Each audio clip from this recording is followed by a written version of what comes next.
The judge held a sealed court file in both hands and stared at it for several seconds before saying a single word. Then he looked directly at my sister, then at my parents, and finally at me. His expression changed. 3 minutes later, my sister was shouting in the middle of the courtroom. My mother looked like all the color had drained from her face. My father could not even lift his eyes from the floor. They thought they were about to take my daughter away from me and gain control of her inheritance. They had no idea that one file was about to destroy every lie they had spent weeks building. But that courtroom battle was only the ending. The story really began 10 years earlier on a cold March night, when I came home from work and found a newborn baby waiting on my porch. My name is Emily Carter. I am a registered nurse from a small town in North Carolina, and 10 years ago my younger sister abandoned her baby daughter on my doorstep and vanished without a trace. I was 24 years old at the time and had just finished a brutal 12-hour shift at the community clinic. My feet hurt, my head pounded, and all I wanted was a hot shower and a few hours of sleep. As I pulled into my driveway close to midnight, I noticed something sitting under the glow of my porch light. At first I thought someone had left a package. Then I saw the infant carrier. My stomach tightened instantly. I rushed forward and found a tiny baby sleeping beneath a lavender blanket. She could not have been more than 2 weeks old. Tucked beside her was a folded note. I recognized the handwriting immediately. It belonged to my sister Megan. The note contained only a few words. Her name is Ava. I cannot do this. Do not look for me. That was all. No explanation, no apology, no address, nothing, just a baby and a goodbye. I stood there frozen, staring at the note while the baby slept peacefully in my arms. Then instinct took over.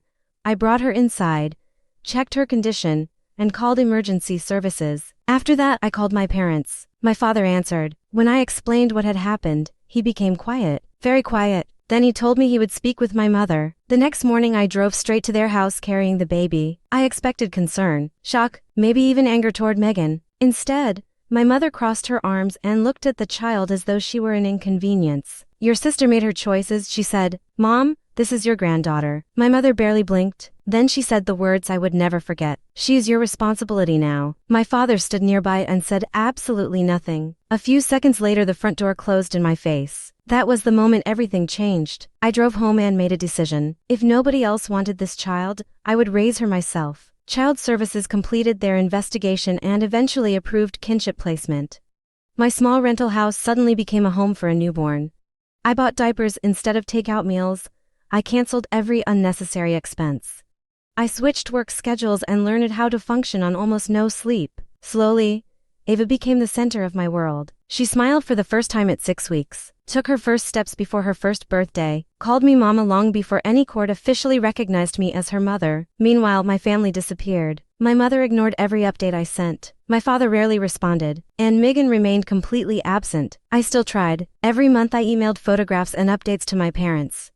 Birthday pictures, school events, Christmas mornings. For 8 years I continued sending those messages. Almost none received replies. Then, out of nowhere, Megan called. Not to ask about Ava, not to hear her voice, not to know if she was healthy. She wanted money. The first call ended when I asked whether she wanted to speak about her daughter. The second call went exactly the same way. Both conversations were recorded and documented. A family lawyer had once given me simple advice. Document everything. You never know when absent people will suddenly rewrite history. Those words turned out to be priceless. When Ava turned 3, the court officially terminated Megan's parental rights due to abandonment. Shortly afterward, I legally adopted Ava. From that day forward, she was my daughter in every possible way. For years life remained peaceful. Then something unexpected happened. A man named Ryan Walker contacted me. He explained that he had recently discovered he was Ava's biological father.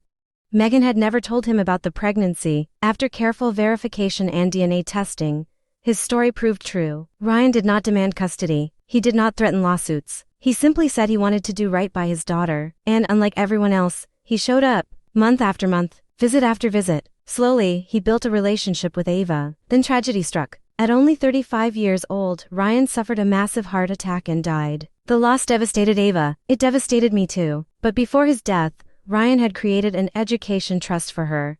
He wanted to guarantee her future, even if he could not be part of it. The trust eventually grew to nearly $300,000. I became the trustee. Ryan also left behind a notarized affidavit explaining everything. His wishes were crystal clear. He wanted Ava protected. He trusted me completely. And he specifically stated that neither Megan nor my parents should ever gain control over her future. At the time, I did not realize how important those words would become. Then Ryan's obituary appeared online. Shortly afterward, everything changed. My sister suddenly returned. My mother suddenly wanted a relationship. My father suddenly wanted family reunions. The timing was impossible to ignore. Within weeks they filed a custody petition. Their argument was simple. They claimed I had kept Ava away from her biological family. The accusation would have been laughable if it were not so dangerous. Fortunately, I had spent 10 years keeping records. Every email, every text, every phone call, every court document, every piece of evidence. The binder eventually became several inches thick. When the hearing arrived,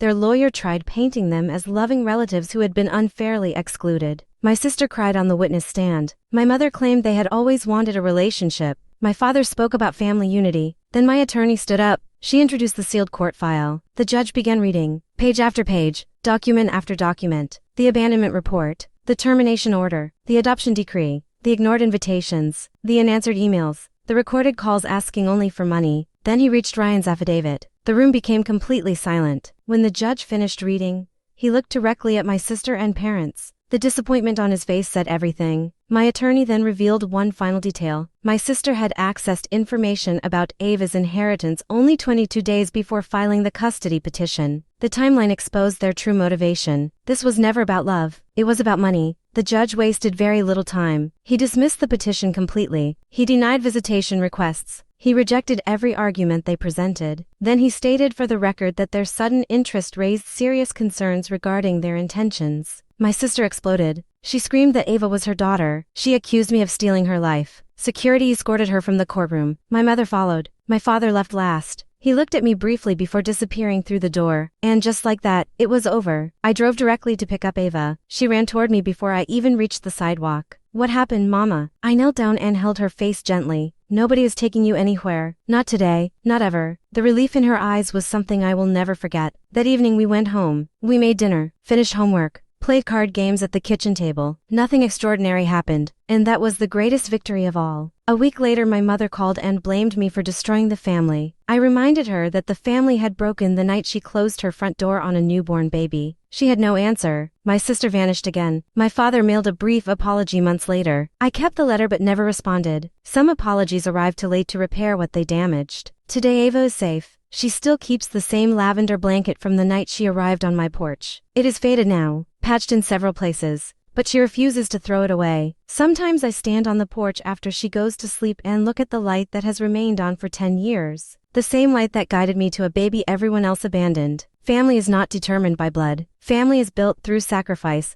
consistency, and love. One morning at a time, one bedtime story at a time, one promise kept when everyone else walks away. And no courtroom in the world can change that.